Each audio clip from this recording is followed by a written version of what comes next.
Doma Sports Talk worldwide with some news from the world of boxing. So y'all know what time it is. You ain't in a rush to get concussed. Now we in the weekend. We about to come up to it. Happy Easter for everybody. Easter's coming up, right? And we got a big fight on the weekend. The biggest fight has to be Errol the Truth Spence versus Udonis Ugas for 3 belts, 3 of them in the welterweight division, right? And so that's unification for your butt. You know what I mean? That's unification. And Errol Spence is the favorite here, but Ugas, we know Ugas was in a close fight against Sean Porter. Some think he won. So whatever. That means it's a close fight. Whoever thinks he won, and then he beat Manny Pacquiao, right? So therefore, and he's Cuban. Those 3 things alone right there show you the man is all right. He's got 4 losses, but that's going to be close. But we ain't going to talk about that. We're going to probably talk about that in an extra video. Now, a few things before I get to the main topic. A few things I want to mention that's very important, I would think. We had a fight between Ryan Garcia and Emmanuel Tagu the other day. It was Ryan Garcia's comeback party. You know what I mean? And I think it was pay-per-view, which is absolutely absurd. Ryan Garcia pulling out of fights against everybody that's hard, and then comes back a year later, it was pay-per-view, and you're not a champion, you're not even the mandatory anymore. I don't know. It's like, hey, he got Instagram followers. So in the boxing ring, we're going to put him in pay-per-view. Good luck with that, right? But anyway, he fought Emmanuel Tagu. He beat him. He was dominant in the fight. Tagu was elusive, down a time or 2 in the fight. And, so I even did a video about Tagu and Murata fighting Gennady Golovkin because I thought they were pretty decent as opponents. And Emmanuel Tagu, we didn't know him. And, he did okay, right? But we were wondering why he didn't, try to also come forward and throw some, some meaningful punches. Now it's come out that he has a right shoulder injury, all right, before the fight.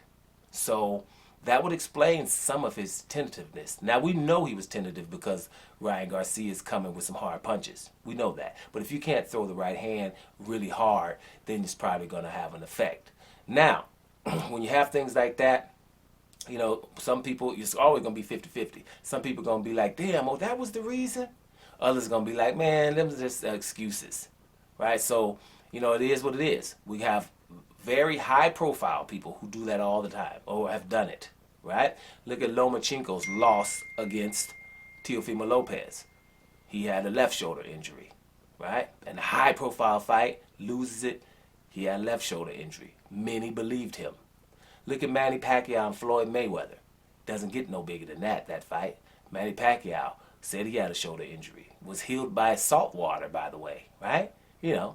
High profile fight. Doesn't get no higher profile than that. Do we believe Pacquiao? Do we believe Lomachenko? Do we believe Teofimo Lopez, who had all kind of problems during his fight with Kambosos? Right? So if we believe all them 3, then I'm putting Tagu right in there. I'm believing him, which means he ain't that bad. That means for a guy who was hurt with a hurt shoulder, not bad at all. So, so let's just make sure that's clear. We mentioned that. Now, something else is going on, but we'll get into it. Anyway, I want to say this. Y'all know that I rode with some Savannah Marshall. I think Savannah Marshall is a really good boxer. I think she's one of the top 3 women boxers that we have. Me personally, it's just hard to do because I would say Katie Taylor is more decorated. But every time I watch Katie Taylor, she's in a barn burner of a fight. And the other one, this Pearson beat her, actually. And she's always in a barn burner of a fight, and she's fighting at home and getting these decisions. But because she's decorated, I think she's been undisputed. I'm going to say that, okay, give her a position. I'm going to, Claressa Shields is the GOAT. Katie Taylor, you're going to have to put on that second spot. But I've got Savannah Marshall, who I think is better than Katie Taylor. But, just out of respect reasons, I'm going to put it behind Katie Taylor. I think Savannah Marshall has everything it takes to beat even Claressa Shields. And that's saying a lot because Shields is the GOAT. Okay? It's going to be a good fight between those 2. Claressa Shields and Savannah Marshall. And let's think if somebody, whatever you believe in, think something that we have a Savannah Marshall, because Shields is obviously far and away the baddest one out here. 2 division undisputed, could be 3 if she want to, So you need somebody who's, there. Now, I think Savannah Marshall is not an Anthony Joshua. right? And here's the reasons why. Like Anthony Joshua, we all were around when Anthony Joshua was hyped a whole bunch, right? Just totally hyped, about to be, they were calling him legendary, like he's one of the best of all time already and stuff like that, right? But most of us knew that he didn't want to fight a Deontay Wilder, right? He wasn't really trying to do that, right? And that was irking a lot of people because we could have had Undisputed at that time. Now, this is why I say Savannah Marshall is not an Anthony Joshua. Now, let's just say, Claressa Shields is Savannah Marshall's Deontay Wilder, right? And you as a fan, you remember just you, or if you're British, say you're British and you was an Anthony Joshua fan back there when Anthony Joshua and Deontay Wilder were supposed to go at it, and no matter what happened, you thought Anthony Joshua was the one who wanted to fight and Deontay Wilder didn't, right? I don't know how people could really think that, but there are people that still to today say that, right? I don't get it, especially since he's chinny. When you're chinny, you don't want to fight the guy who destroys chins. But okay, right? Here's the thing. When it comes to Savannah Marshall and Claressa Shields, your energy is a little bit different, don't you? You want to see Savannah Marshall face Claressa Shields because you believe she wants to face her. You believe she could beat her. You see what I'm saying? Right? That's the difference here, right? Claressa Shields is all that. She has a work rate, and she's just awesome. She's technical, although I think defense could, be improved.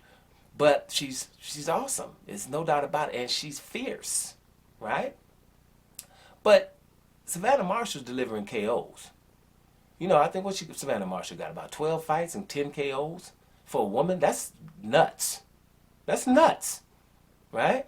That's nuts. That's why people are thinking that fight is like Sugar Ray Leonard versus Thomas Hearns, right? And so that's the difference, right? To put it in a nutshell. Savannah Marshall, people who've watched her fight think she has a real good chance against Claressa Shields, and they're not trying to say, look for reasons to not have the fight. Most people who've seen Savannah Marshall fight, if you're British or from anywhere else like me, right? I'm like, yeah, she should fight Claressa Shields because she damn sure got a chance, right? That wasn't happening with Anthony Joshua, and therein lies the difference. Let's see what you guys think when the fight gets closer, because I don't see anybody really saying, well, no, Claressa should go ahead and fight this one first and go on this one first, get an easy touch here and they're like, Savannah Marshall should fight Claressa. Claressa should fight Savannah. And ain't nobody, on either side, whoever you like, is saying anything else. That is the difference. Doma Sports Talk Worldwide. And I'm up out of here, y'all.